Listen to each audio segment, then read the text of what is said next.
आइए, आज की कक्षा में हम लोग सीखते हैं अग्निवास देखना। जिस दिन हवन करना हो, अग्निवास हम लोग कब देखते हैं? हवन आदि करना होता है ना, तो हमें अग्निवास देखना पड़ता है।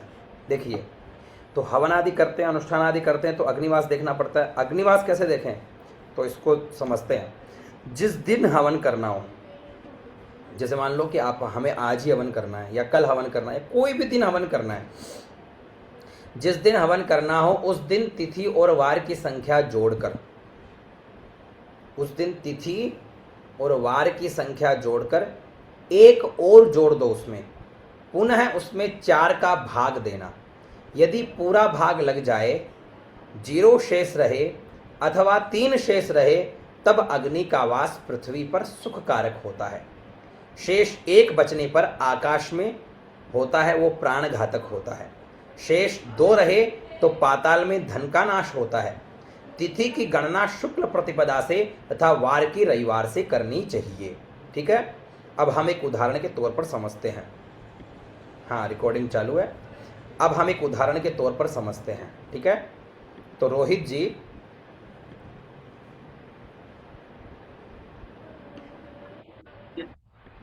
रोहित जी, जी गुरु जी।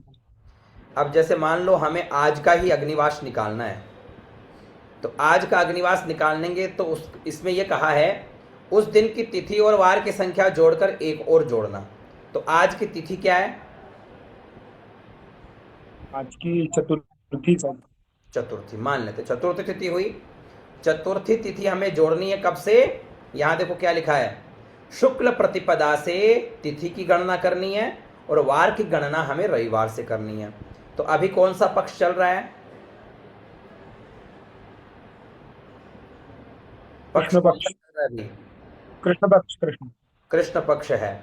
कृष्ण पक्ष की चतुर्थी तिथि है, तो पहले की 15 तिथियां जोड़ो। 15 और 4 कितने हुए? 19। 19। 19 तो वो हो गए। आज वार कौन सा है? सोमवार है। आओ। तो रविवार और सोमवार दो ये जोड़ो, कितने हुए? 21। 19 दो 21। उसमें एक और जोड़ दो, एक और 22। जोड़ना है। मतलब जिस दिन हवन करना हो उस दिन की तिथि और वार की संख्या जोड़कर एक और जोड़ना। तो 21 और एक और जोड़ दे तो 22। ठीक है, पुनः 4 का भाग देना। तो 4 का भाग दो 22 में, शेष कितना बच रहा है? दो। दो। 2 शेष बच रहे हैं। आओ। 4 पंचे 20। 4 पंजे 20 हो गया और 2 शेष बच गए। तो शेष में 2 बचे, तो 2 में शेष में पाताल में है आज अग्नि का वास। आज अग्नि का वास कहाँ है? हाँ, पाताल में पाताल है। में। तो आज कोई अगर हवन करता है ना, तो धन का नाश होता है। समझ गए? तो कभी भी हवन ठीक। करते हैं, यज्ञ करते हैं, तो अग्निवास देखना बहुत ही जरूरी है। और अग्निवास देखने का सबसे अच्छा तरीका है, जिस दिन हवन करना हो उस दिन की तिथि, तिथि जोड़नी है शुक्ल पक्ष की प्रतिपदा से। अगर कृष्ण पक्ष की चतुर्थी आज है, तो शुक्ल पक्ष के पूरा 15 दिन जोड़े जाएंगे और आज के 4 दिन हो गए, तो कितने हुए? 19। वार आज सोमवार है, वार की गणना हमें रविवार से करनी है, तो रविवार और सोमवार दो और जुड़ गए, 21। उसमें एक और जोड़ना है, हो गए 22। उसमें 4 का भाग देना है, 4 का भाग देंगे 22 में तो 2 शेष बचेंगे। 2 शेष बचे तो यहां क्या लिखा है कि अगर 0 शेष रहे अथवा 3 शेष रहे, तो अग्नि का वास पृथ्वी पर होता है, जो सुख कारक होता है। 1 शेष बचता है तो आकाश में होता है, वो प्राण घातक होता है। और 2 शेष बचता है तो वो कहाँ का? पाताल का होता है, पाताल। जो धन का नाश करता है। तिथि की गणना शुक्ल पक्ष से और वार की गणना हमें रविवार से करनी है। ठीक है ना? तो ऐसा किए तो हमें अग्निवास का पता चल गया। क्यों विवेक द्विवेदी जी, समझ में आया? जी गुरु जी। जी गुरु जी। अग्निवास निकाल लोगे अब? जी। तो मानो अग्निवास निकालना है, शुक्ल पक्ष की अष्टमी तिथि आ रही है, अष्टमी तिथि पर वार पड़ जी। रहा हो गुरुवार, तो कितना अग्नि का वास कहाँ होगा बताओ? आप लोग भी बताओ। अगर अष्टमी तिथि है, वार गुरुवार है, तो अष्टमी तिथि हुई कौन से पक्ष की बता रहा हूं मैं? शुक्ल पक्ष की। शुक्ल पक्ष की अष्टमी तिथि है, वार है गुरुवार। अब आप लोग मुझे ये बता दो कि अग्नि का वास कहाँ होगा। अग्नि का वास कहाँ होगा, जोड़ो, देखे जल्दी जल्दी जोड़ो। अपना इसमें पाताल में। आ, कैसे? आकाश में गुरु जी। अच्छा, विवेक द्विवेदी जी बोल रहे हैं आकाश में, और रोहित जी बोल रहे हैं पाताल में। ठीक है। चलो तो देखते हैं कौन सही है। मनीष जी आप क्या बोल रहे हो? मनीष जी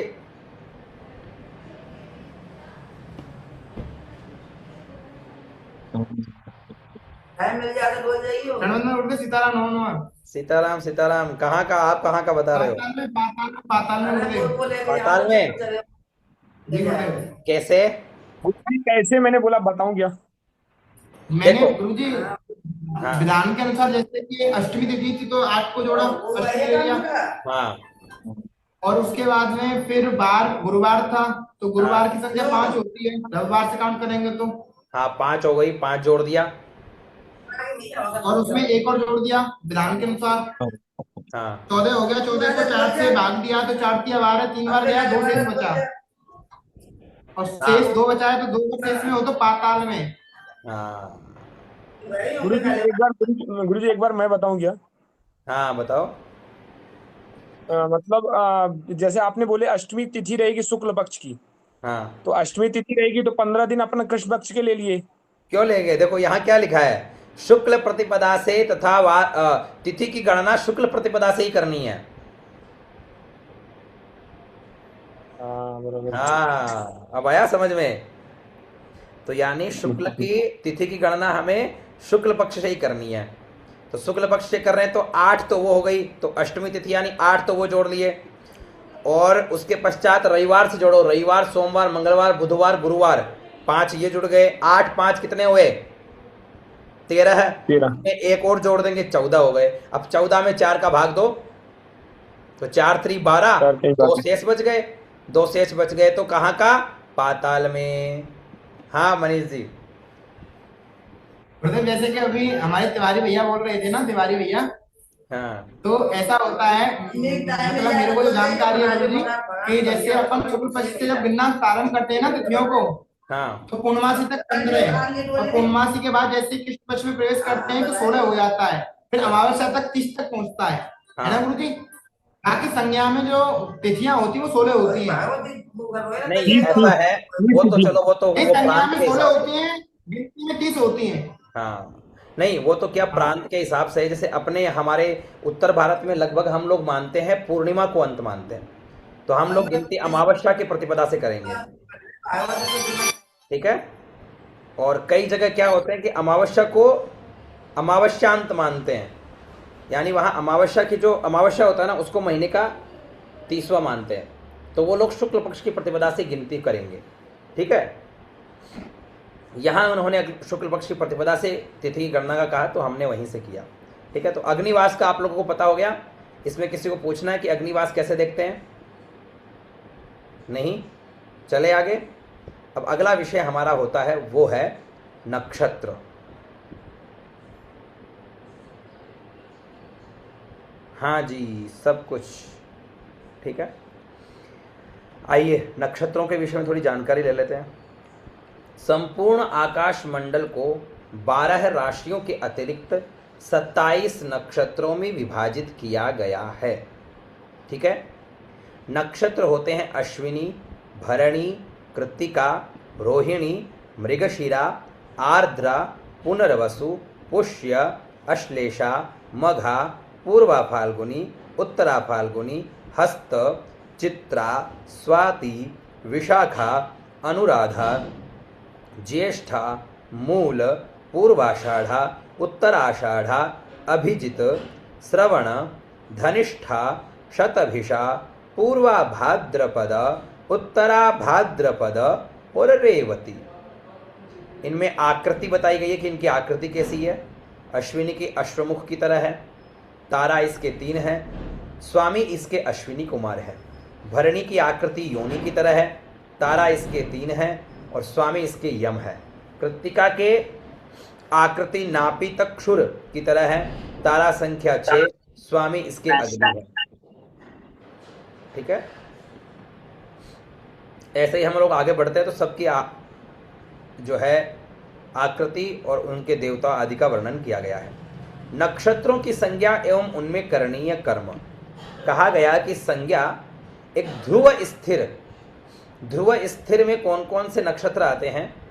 उत्तरा भाद्रपदा, रोहिणी, उत्तरा फाल्गुनी, उत्तरा भाद्रपदा। इनमें करणीय कर्म कौन कौन से हैं? बीज रोपण करना हो, उद्यान लगाना हो, ये विषय याद रखना, बहुत उत्तम विषय है। नगर प्रवेश करना हो, ग्रामवास करना हो, विनायक शांति करनी हो, गायन विद्या करनी हो, है ना, प्रथम अभ्यास कोई करना हो, नूतन वस्त्र धारण करना हो, काम क्रीड़ा, आभूषण निर्माण, धारण तथा मैत्री आदि सभी स्थिर कार्य इसमें श्रेष्ठ है। ध्रुव स्थिर नक्षत्र, अब आप याद करोगे ध्रुव स्थिर नक्षत्र कौन कौन से हैं? रोहिणी, उत्तरा फाल्गुनी, उत्तरा भाद्रपदा। इनमें कौन कौन से कर्म कर सकते हैं? तो अब आपको कोई पूछे कि हमें महाराज वस्त्र धारण करने का मुहूर्त बताओ, तो ध्रुव स्थिर नक्षत्र आपके दिमाग में होगा तो तुरंत आप बता दोगे। आभूषण का निर्माण करवाना है, आभूषण धारण करना है, तो आप तुरंत बता दोगे। ऐसे ही एक संज्ञा है नक्षत्रों की चरचल। चरचल संज्ञा वाले नक्षत्र कौन कौन से हैं? तो ये अपनी डायरी में उतारना, इनके टॉपिक को याद करना। पुनर्वसु, स्वाति, श्रवण, धनिष्ठा, शतभिषा। इनमें कौन कौन से करणीय कर्म हैं? हाथी, घोड़ा, ऊंट, मोटर गाड़ी आदि की सवारी करना, ठीक है, क्रय विक्रय का काम, वाटिका लगाना, प्रथम प्रवेश करना, व्यापार प्रारंभ करना, मैथुन क्रिया, स्वर्ण चांदी मणि रत्नादि युक्त आभूषण निर्माण तथा विद्या को सीखने का प्रारंभ आदि कर्म सभी चर और चल नक्षत्र में करना चाहिए। तो चर और चल संज्ञक वाले नक्षत्र कौन कौन से हैं? पुनर्वसु, स्वाति, श्रवण, धनिष्ठा, शतभिषा। ठीक है, इसके आगे आते हैं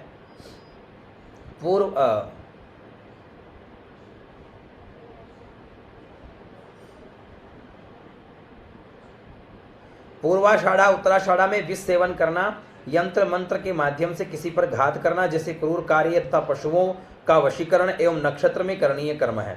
कौन कौन से? पूर्वाषाढ़ा और पूर्वा भाद्रपदा।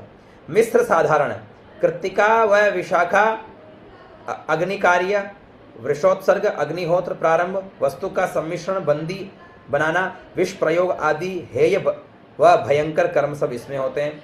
क्षिप्र, लघु, अश्विनी, पुष्य और हस्त, वस्तुओं का विक्रय, रतिक्रिया, शास्त्रों का अभिजित अध्ययन, आभूषण धारण करना, साहित्य, संगीत, कला विषयक कर्म व औषधि का आदान प्रदान। मृदु मैत्र में कौन कौन से आए? मृगशिरा, चित्रा, अनुराधा, गीतवाद्य संबंधी कर्म, नवीन परिधान, धारण, रेवती रतिक्रिया, मित्रता करना तथा अलंकार निर्माण आदि।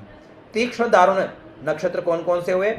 आर्द्रा, अश्लेषा, ज्येष्ठा, मूल, अभिचार कर्म, मारण, उच्चाटन आदि जितने भी है ना, बीज वपन, उद्यानारंभ कर्म, गृह ग्राम प्रवेश, संगीत विद्या का प्रारंभ, आमोद प्रमोद का नवीन वस्त्र धारण करना आदि सब।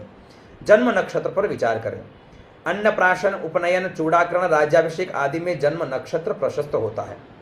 यात्रा, सीमंतोन्नयन तथा विवाह में जन्म नक्षत्र अनिष्ट होता है। मुहूर्त दीपिका के अनुसार चूड़ाकरण, औषधि सेवन, विवाद, यात्रा व कर्ण वेद में ही जन्म नक्षत्र का निषेध है। जन्म नक्षत्र से 25वां तथा 27वां नक्षत्र शुभ कर्मों में त्याज्य है। पंचांग में अब आते हैं योग विचार पे। योग की दो श्रेणियों में दो श्रेणी में योग को विभाजित किया गया है। एक होते हैं नैसर्गिक और एक होते हैं तात्कालिक। नैसर्गिक योगों का सदैव एक ही क्रम रहता है तथा यह एक के बाद एक आते हैं। विष्कुंभादि 27 योग नैसर्गिक श्रेणी में आते हैं, परंतु तात्कालिक योग तिथिवार नक्षत्र आदि के विशेष संगम से बनते हैं। आनंद, प्रभृति एवं क्रकच, उत्पात, सिद्धि तथा मृत्यु आदि योग तात्कालिक है। बाकी योग कौन से हुए? विष्कुंभ जिसके स्वामी यम है, जिसका फल अशुभ है। प्रीति योग है जिसका स्वामी विष्णु है, फल जिसका शुभ है। आयुष्मान योग के स्वामी चंद्र है, जिसका फल शुभ है। सौभाग्य ब्रह्म शुभ।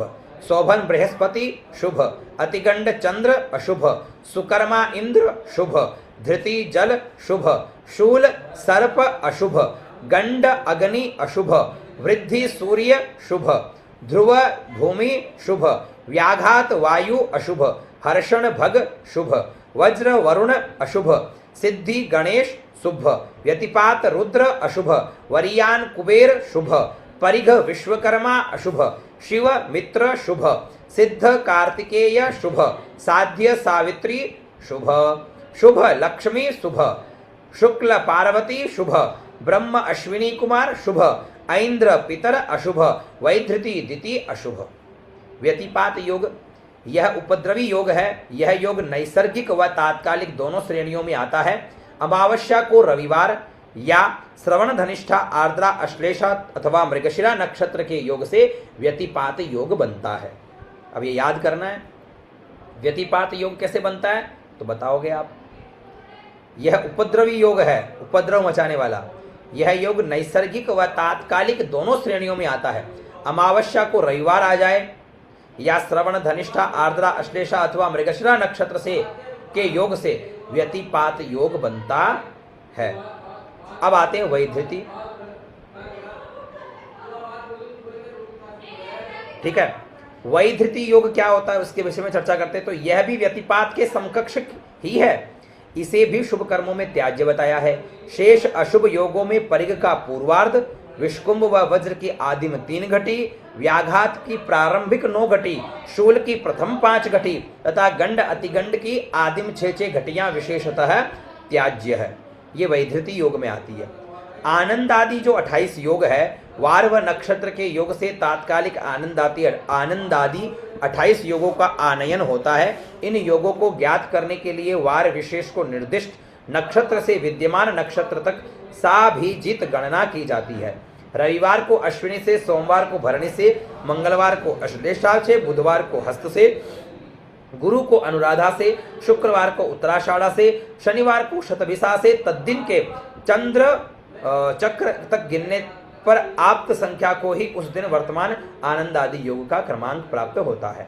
जैसे यह चक्र आपके सामने है, ठीक है, ऐसा आप बना सकते हैं पूरे 28 योगों का। दोष परिहार। पूर्वोक्त योगों में साधारण श्रेणी के योगों की प्रारंभिक घटियों का त्याग कर देने के पश्चात उनकी अशुभता की दोषपत्ति नहीं रहती।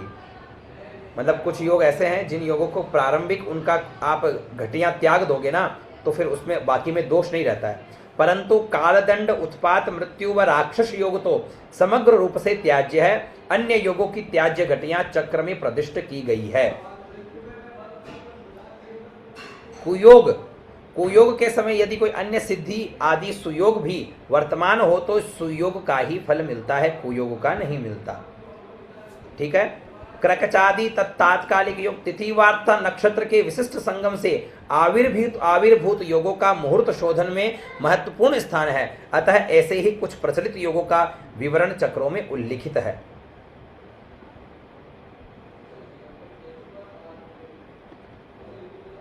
वो समझा देंगे, अभी आगे प्रक्रियाएं आएंगी तब और अच्छे से समझा देंगे। ठीक है।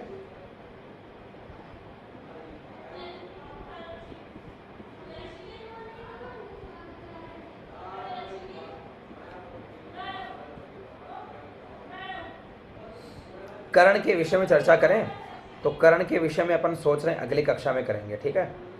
कर्ण और फिर भद्रा पर विचार करेंगे थोड़ा। भद्रा भी कई प्रकार की होती है। भद्रा कई लोग बोल देते हैं ना कि महाराज आज भद्रा है, आज ये नहीं कर सकते, आज वो नहीं कर सकते। तो भद्रा पर भी विचार करेंगे। भद्रा पर भी ये कहा गया कि भद्रा कहाँ की शुभ है, कहाँ की अशुभ है। ठीक है ना, उन सब पर विचार डालेंगे। ठीक है। और भद्रा भी कैसे बनती है उस पर भी चर्चा करेंगे। हम लोग कैसे जान पाएँ कर्ण और भद्रा आदि का जो विषय है उसकी अगली कक्षा में लेंगे। आज की कक्षा में जो विषय हुआ है उन विषयों को थोड़ा ध्यान से देखना।